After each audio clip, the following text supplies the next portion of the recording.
in all honesty, I have no idea.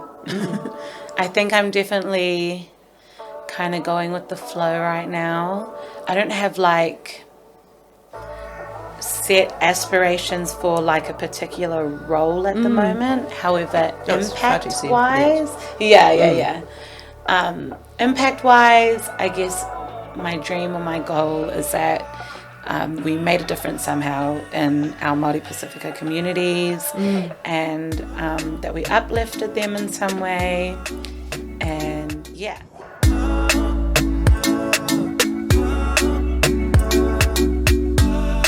This podcast is proudly supported by the Ōtara Network Action Committee, ONAC, community-owned, community-driven and community-led. No mai, haere mai. Welcome back to We Are Ōtara, the greatest channel in Ōtara, by the way, for podcasts. If you want to get famous, you come here. And we're able to make these amazing podcasts because we've got the backing of Ōtara as an entity, as a community through the Ōtara Network Action Committee, or ONAC as it's known. So we are forever grateful to them for the capacity to have built our studio and have an ongoing program with you guys, our heroes out there watching this amazing podcast. Today we have got the lovely Folau Tu'inukuafe with us, and we've just been talking about how our families got to know each other. We might make that the place we start today, I think. So, when I first understood that Atarau was bringing Folau to meet me, and I looked at her name and I went, I remember that name so well. So the Tu'inukuafe family were friends of my parents, and they had spent time with them in Nukulofa. But I went up with the vicar because I was the vicar's daughter's friend. She said, hell, in fact, we've had the vicar's daughter on this podcast as well. When I got up there, I don't know whether maybe it had been arranged before I went, but your great uncle, Edgar, invited me over, and they made such a fuss of me. I can't believe what a fuss of me they made. We had this amazing feast, and it was incredible, just incredible. I remember the pig. There was a pig, and there were yellow dogs, and I felt so special and so welcomed and so cherished. So to meet his great niece now, it's really special for me, and I love Tonga. Yeah, I really, really loved it. I thought I'd go there properly. I went back to negotiate broadband prices. Oh, nice. About 20 years later. Yeah, but it wasn't the same as that first trip. Yeah. So what a lucky girl I am. And now to meet you is just very, very special. So full circle. Folau, thank you. Yeah, it's lovely. So when we were talking about how we'd hold this podcast together, we said we'd talk about, how you came to your current role, what your current role's like, and then those future aspirations where you might go career-wise. Mm-hmm. Yeah, so should we start there? Tell me about the young Folau. Were you born in Auckland? Yes, I was. I was born and raised in Auckland, Central Auckland actually, to be exact. Literally went kindergarten, primary school, high school, and then university, all in Central Auckland. So which school were you at? I was at Mount Albert Grammar School, which was my college. Primary was Mangawhau Primary School, but that's a very little primary school. And then Balmoral Intermediate. Oh, cool. Yeah. Oh, I probably know heaps of people that you went to school with. Yeah. Definitely all central, so I'm definitely a central girl, and then... that's why we have the same favourite restaurants. Exactly. We have the exact same favourite restaurants at Dominion Road, because... we could do... Actually, that would be a really fun thing to do, a podcast. A podcast at Golden Steamboat. Yeah, we do. Yeah. Are we on, you guys? Come to Golden Steamboat. All of us. Yeah, that would be so. And we'd light up the cameras. Mum will be very excited. Fun and yum. But yeah, went to uni. That's where I've been the last few years. I did 2 degrees. I did a commerce degree and a science degree. So tell us about the commerce. It's a BCom majoring in... Majoring in accounting and innovation. I did double major in commerce. In science, I majored in chemistry, which really drove my brain crazy. And I don't think I'll ever go anywhere in the future with chemistry, but it's just there on the side. If I need it. Behind the first violence. But yeah, I thought I'd want to follow the traditional accounting pathway. Is Dad an accountant? No, he's not actually. And Mum? Mum is in chemistry, which is why I thought I'd enjoy it. Didn't, but anyway. I tried an internship at PwC, doing auditing for accounting. That was been riveting. Yeah. Over the summer, it was what I expected accountants to be like. And then I was like, let me just use this year to kind of figure out where I really want to be. And Atarau popped up with a job for MPTT on seek.com, and I applied and luckily got this job, and that's where I am at the moment. How exciting. So this is your real first professional job. Yeah. How exciting. Well, and we're so much more exciting than being an auditor. Yes. Not that PwC on the 30th floor, but it's legendary. It's supposed to be absolutely spectacular, but possibly not the same level of personality and excitement that you make you. And working with someone like Atarau, how lucky you are. Yes. Like as a mentor and... Yeah, as a mentor, as a boss. Yeah. Wow. I'm learning so much from her. And And as she said when we first met, wasn't it? Because I met her at exactly the same stage in her career. And I went, oh my goodness, what an amazing young woman. And what's even more exciting is we meet the next iteration. Yeah. People to take on the world. Yeah, you're definitely... So tell us a bit about MPTT, because I think it's something that could be quite of interest to our viewers. Yeah. It's a really exciting project. Yeah. And it's got a few years behind it now as well. Yeah. MPTT stands for Māori and Pasifika Trades Training. There's 2 out of many all across New Zealand, but there's 2 main ones that focus on Auckland, Tamaki Makaurau. And the one I'm under is TSI MPTT, which we sit under the Southern Initiative at Auckland Council, and we primarily focus on South Auckland and West Auckland, and we primarily focus on private training establishments over ITOs, which I forgot what that stands for. Industry Training Organisations. So the ITO is like Skills NZ. Yes. And MIT. No, MIT is a. No, it's not. It's a. Vinny's really good at these things. Come on, it's not an ITO. The ITO is Skills New Zealand, and IPENS, and that's the engineering one. Yeah, and then they're a bit larger in organisation. Well, no, but they were the ones that provided. Well, the vision was that they would provide skills-based or sector-based training. Yeah. So MIT is like a university, but it's it's the other kind of tertiary. So it's a polytechnic. Thank you, Vin. That's right, a polytechnic. Right. So the MIT is like Unitech and and then the PTEs are like New Zealand School of Education Group and other ones. They've all come and go. Most of them only last for a couple of years, and then they go. But those are companies versus government owned and run entities. So anyway, we're mainly focused with them. We've got 6 PTEs that we work with. So that's quite good, drawing them into that tertiary environment, the government-run tertiary environment, which must be quite exciting. Yeah, it is. it's and you see them have great revelations about what it is they're trying to achieve. And it's such an interesting industry sector. Yeah. Yeah. I'm learning a lot. Yeah.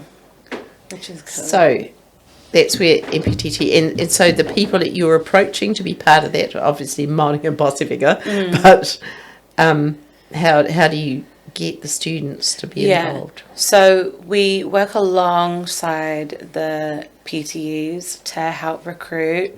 Usually happens in the beginning of the year when a lot of their courses really start. Some of the courses are only like 10 weeks long, some are a full year long, and so we're regularly helping them recruit, but it is mainly on them to recruit, and it is mainly on them to recruit Māori and Pasifika, and then that way we help funnel the funds through to them. Okay. Yeah. Oh, that's great for the ones. And so you have quite an important role in ensuring that they're true to the kaupapa of what they're offering. Yeah. Wow. Did they explain that? Yeah, I mean, it's amazing seeing the way Atarau navigates through what they do, keeping them accountable, not only getting them in, but also ensuring there's a pathway afterwards. So yeah, that's the main thing. So your role is to work with the PTEs to ensure that what they're offering their students is appropriate and will pathway to jobs in trades training. Yeah. Okay. And we also offer extra support on top of that for the students. So student-based mentoring? Yeah, mentoring, work brokerage if the PTEs are not at a time where they can fulfill that. This is through Social Labour Supply, Wayne. Yep, he's amazing. Yes. So yeah, Wayne does amazing stuff with all the akonga that we work with to ensure that they have all the tools in place to finish off their course and also carry on to their next journey. Yeah. Uncle Edgar would be so proud of you. Thanks, Judy. He would be. Because I think that was kind of what he did. That's how he and Dad met each other, was that he was working with people that had come here looking for work in industry. Yeah. Sector-based work. Yeah. And he made sure they were supported as whānau and made sure they were supported to do the work that they were come to do, which is that's 2-3 generations on. Yeah, it's amazing. But having some integrity, I think, in our local government run entities, having people attracting people like you and Atarau is pretty. I hope they realise how lucky they are. That's all I can say. But you've got Tanya as well. She's amazing. Yeah. Wow. That's another whole pot that I'm trying to navigate too, Auckland Council in general. It's just huge. Yes. And there are lots of changes are happening, and we're moving around from this department to this department at the moment, but I just let Atarau take lead and then just follow what happens. Once again, lucky girl. Yeah. She's lucky too, though, that she found you. So tell us, what does a normal day look like? What happened this morning? What happened this morning? We had our quarterly hui with the PTEs. Oh, okay. So we actually got all the representatives. Some of them were the general managers, some were navigators from the different PTEs, and Atarau sits them down, looks through the stats of what's happened in the past quarter. Where do we need to improve? What are the trends that's going on with young people? What do we need to address? Lately, I've been going and visiting the young people and trying to conduct my own kind of insight gathering, and trying to figure out, what kind of support is needed, where are the gaps that maybe MPTT can come and help out. And so, yeah. So without mentioning any specific people, we can make their names up, or specific PTEs, what are the kind of trends that you see emerging? The main thing is that cost of living is affecting, obviously, everyone, but definitely 100% these young people. A lot of these young people also are not so interested in driver's licensing, which is one of the support services that we offer. So that's a trend that we're trying to really figure out what's going on. Why do young people not want driver's license, even though we can offer it for free of charge? We can offer training for free. If they don't have a car, we've got a car for you to take your test in. So why don't they want to do it? I don't know. You discuss that with Vin, actually. Yeah, like I guess lots of people don't see a need for it. Lots of people or family or friends have already just gotten away with no license, and so that's just how it is. I know a trend is there's a lot of talk of don't go to this VTNZ because they'll fail you if you're and don't go to this one because they'll fail you because of this. So everyone goes to this one and it's already overbooked and you have to wait for another year. And they always said that Newlyn and Wirri were the two best ones. Exactly. Yes. I had 2 kids. You know that. And the kids will talk to each other. The secrets, So there are all these barriers, even though... Because you're young, you can share them. I'm not that young. There's that. Study Link has come up a lot because these young people are eligible for student allowance, but they'll go and fill out the application and they don't know what their IRD number is, or they don't know, all these things, and then they'll just look at it and be like, nah, I won't fill this out. Hard. Yeah. So you walk with them through that process? So literally today at the South Auckland High School Expo, I went up to Study Link and I was like, who can you refer me to so I can bring you in and we can go and have a chat with the young people. And that's marvellous. That's and they've got great people working there? Yes, I think so. I told them, myself, applying for Study Link at uni was hard enough, so I couldn't imagine, You didn't make your mother do it? No, I didn't. No, my children made me do it. Actually, no, my daughter was better than my son. I think he thought he could get through without it, but by about year 7 he was... Yeah. So Study Link. It's good to have that helping hand, I think, isn't it? I really, So what are some of the other issues? You've got the driver's licensing and the Study Link. And what else is a recurring factor? Just, I guess, the main thing is a lot of these young people are in survival mode at the moment. So food is one thing. Some PTEs have weekly food banks, which is awesome, where the young people can go and just take some don't. Some have food vouchers, some don't. They're petrol vouchers, or the basic necessities are the common things that are always being brought up. So, And so, if you think I'm PTEA, and I've got all of those problems, can you help me get food vouchers, for example, for my people? Do you navigate that space with the food banks? And definitely, we're definitely keen to do that and to reach out to all our community connects and tap into wherever they're based or wherever majority of the young people are living, tapping into all those awesome organisations that are already doing these things and seeing how connecting. that can that's amazing, and telling the story, because I think we've had lots of conversations with young people that see all those barriers and just can't get through them. Yeah. So it's quite exciting. Yeah. Quite exciting. There need to be about 30 of you, though. Yeah. So true. It is crazy that it's only me and Atarau in the team. But we're doing what we can. Yeah. And I guess this is why I'm always, Atarau was like, maybe go and just check out community and see, what you can do to connect. We should come to the network meetings at and the safety meeting as well. Yeah. You'd love it. Yeah, they're great meetings. And it's awesome to connect with you. And who did I connect through with ONAC? Even just seeing the way ONAC is run. And then... So have you met Jarrell, who's our secretary? Is he the main guy? She. There's no main guy. We're main women, actually. Our chairs at I don't think I met her. And then, but I think she did get up and speak. Oh, did you come? To the ONAC one, to the safety one. You did come. Oh, that's right. And when Jar was on, that's right. And I wasn't there. Yeah. Okay. Oh, so that is Tippy, who is... Tippy. Yeah, so Tippy's a fellow trustee. Yeah. Ah, okay. He's amazing then. He's awesome. Really lovely. Yeah, yeah. So then there's the network meeting, but you need to come on a regular basis. Yeah. As we say, don't come and cherry pick at our meetings. Yeah, come and be yeah. part of the community Yeah. there. Yeah. Because it's really, for me, it's kind of like my home, really. Yeah.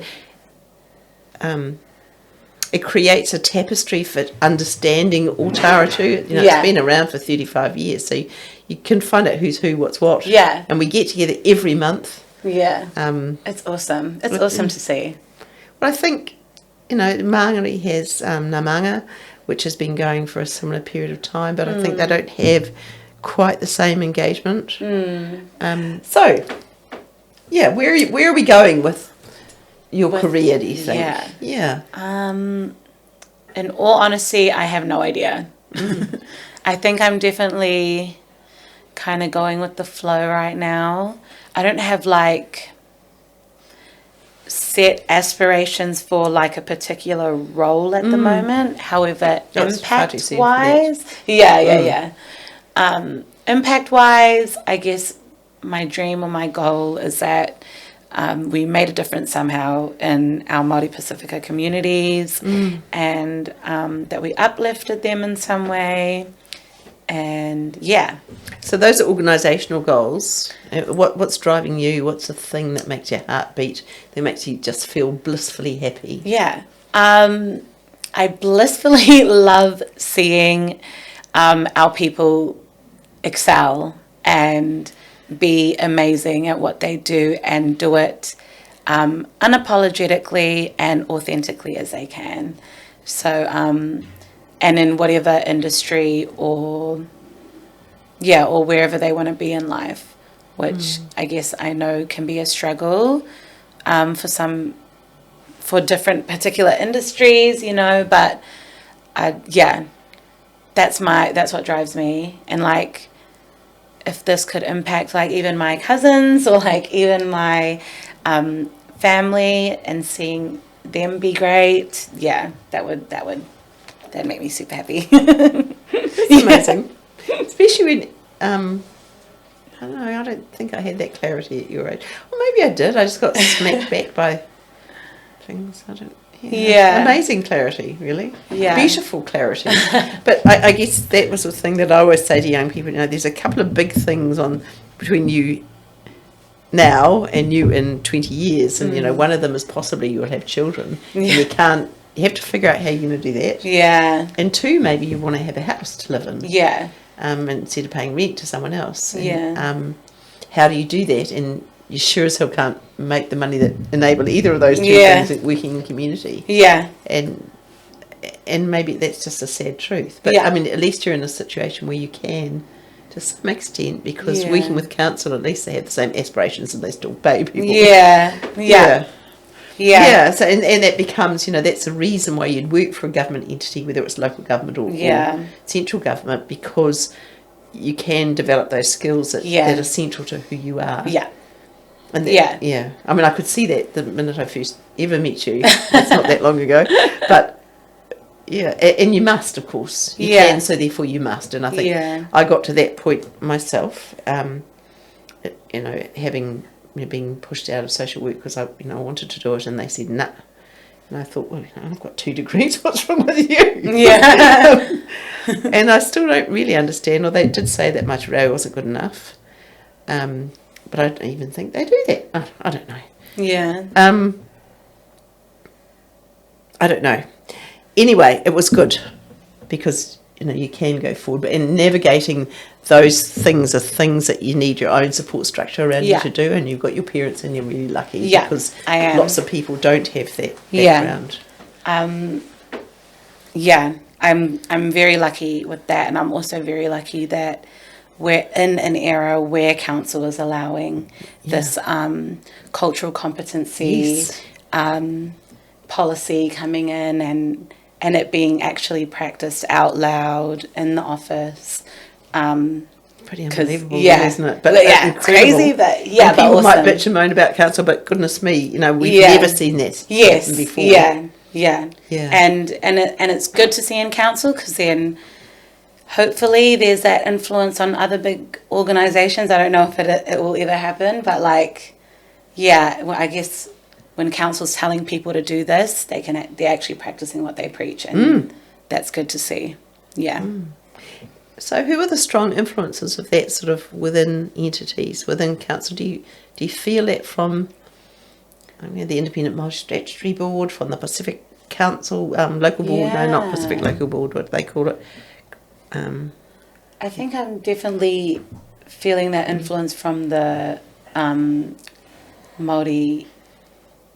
I think they're not called tataki, or are they called tataki? Yeah, the Māori electives onto council. Yeah. Well, we've had some amazing people through those roles. Yeah. Like they've definitely been pushing, and obviously it was a whole Precious. They were both really inspirational people. And even under the new government, there was definitely like a bit of a panic on whether things would stay, but it has been staying, and I guess council has seen the value of it, which is awesome, and it's not so much a tick boxing exercise anymore.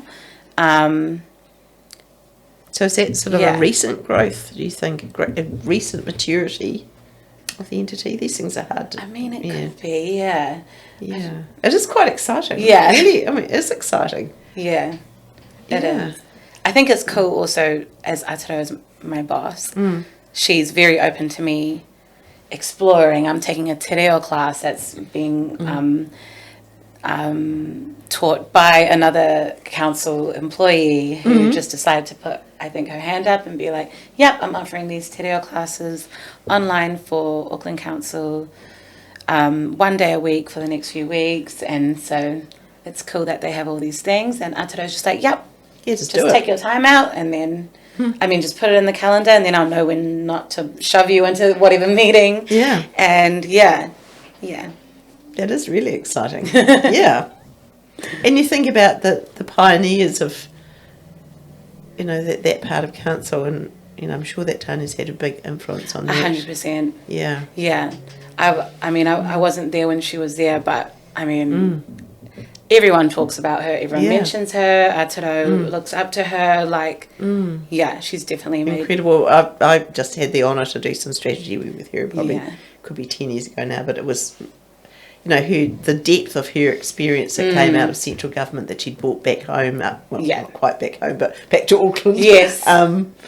And, I think it's good to see that mark that continues too. Yeah. So we need those beacons. Yeah, and you and 100%. Atarau will be those beacons, of course, for the future. You will. Let me, my little forecast.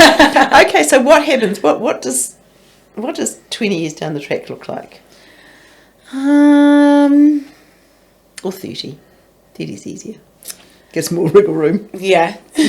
Maybe it looks like a family in a house. A family, a house. Dinner at Steamboat. Yeah, the Steamboat. Maybe I'm living in Golden Steamboat on Dominion Road. We'll see. But yeah, I'm thinking that's where I'll be. I don't know career-wise though. I really don't know. Because you found out so early what makes your heart beat. Yeah. Which is pretty amazing. So and really by chance when you think about it. Yes. I honestly think everything happened. It's a long way from the Pricewaterhouse boardroom here. Yeah. I'm happy right now where I am and where everything is. So I definitely think with such exciting letting things flow has worked out for me lately. And I was thinking, maybe and taking that learning that and the insight that council's allowing you to have now, and maybe applying that across the corporate sector would be amazing. I mean, just imagine you guys arriving in town and I've thought about that to as be well. reckoned with. Yeah, because it's always been really because it was an automatic thing for me to go into PwC and go and point out all the wrong things that they do in terms of cultural competency, in terms of how you celebrating these different multiple amazing ethnicities that are in your organization, which you do see they do at times in some more than others and There's stuff more like than, that. More than Matariki and Diwali. Yes. Celebrating Exactly. culture. Yeah. So, yeah, I have thought about that too, in the sense that, like, maybe I'll just gain all these, like, awesome learnings and awesome experiences that I have in council, and then maybe I will take it back if I eventually do want to go and get my chartered accounting qualification, but we'll see. I don't think you need to do exactly what Precious Clark is doing, and she has actually set up a consultancy to deliver those kind of services, which is consulting complex, was the one exciting. thing I was looking at. I guess we'll see. Yeah. Okay. I just have something else that was bubbling around in my mind about the future. The cultural competency conversation, which is, that's what it's called in the corporate world, but it's really about equity. Yeah. It's a conversation about really being a about decent human rights. Yeah. So true. I 100% agree. And sharing those things. Yeah. If you call it cultural competency, almost dumbs it down a bit. No, you're right. Like 100% when I'm using the term cultural competency, I'm definitely meaning just be open to the different people that are working around you. Yeah. And accept them for who they are. Celebrate them. And celebrate them and uplift those differences. Yeah, 100%. But, yeah. But that, I mean, those are such valuable tools. Yeah. Such valuable tools in the corporate sector. And I guess that was what always broke my heart a little bit, was that, there was none of that going on. Nothing. And it's crazy as well, because corporate sector is supposedly so relationship based. Not. Yeah. Find a brown person, tell them it's their job. Yeah. Yeah. Oh, it's true though. That's exactly what I do. Yeah. So we went from gender equity. Yeah. And now we've gone to community equity. Yeah. And we've only half learned the lessons. I think that's the problem, isn't it? Yeah. How amazing. Okay, so we probably should move on at some point before 5:00. Yeah. To some closing thoughts. So I'll start with mine. I just feel that we as a community, the purpose of this podcast is to tell local stories, great stories, without the filter of the network news. Yeah. Of course, we don't have that anymore anyway. But, just unfiltered, really great stories. And so thank you for accepting our offer. Thank you for inviting me. And we do say, this is, it's not a stop-go scenario. Yeah. There's no... Yeah. This is actually, we'll invite you back. Oh, awesome. And maybe we'll come through with Atarau next time as well. Yeah, that'd be fun. With Atarau, I don't think she's done a second one. So, but it was she was quite early on in her role too, I think, when we first talked. So together, just imagine the dynamic duo. We can still a top rating podcast. Yeah. No, that'll be so cool. And I really value that opportunity to work alongside you guys. And I mean, just, we never had an agenda for our conversations. Yeah. But just that whole, how do we make this town rock more? Yeah. That's what and you can also tell how close to Atarau's heart Ōtara means to her. Yeah. As her hometown. Yeah. And I feel it through you guys, and I feel it through her, and it just makes me want to be a part of Ōtara because it's so community, and it's so... I cut and pasted myself here, and Yeah, I've been working here for 10 years, and as far as I'm concerned, so it feels homely. Yeah, even though I'm not a South Auckland girl, so it's awesome. This community is just amazing, and I'm always talking about it when I'm other communities, which I shouldn't be. But we want it to be like that. Now spread the news. Yeah. Because it's pretty special, isn't it? Yeah. And so many amazing, great people have come out of this town, and let's be celebrating that. Mm-hmm. And that 100%. Was really the birth of this podcast. That's how we started it. Okay, anything else you want to say? You can say it straight to camera too if you want. please follow our Instagram that I just made, TSI_MPTT. I'm behind the Instagram, so I'll just be posting stories and doing lots of posts and posting heaps with Judy. Oh, and, well. yeah. And her best friends. And her best friends behind the cameras. But yeah, thank you so much for having me. And I've been here twice this week, and it's just been awesome. And it's also awesome the way there's never an agenda. And I just came on Monday and started making fish soup, and like... Oh, you did too. Yeah. The fish soup went down very well. Yeah, and it was just like, it was homely vibes. And yeah, thank you, Judy, and thank you everyone at Accelerating Aotearoa for making the space safe and open and enjoyable. Yay.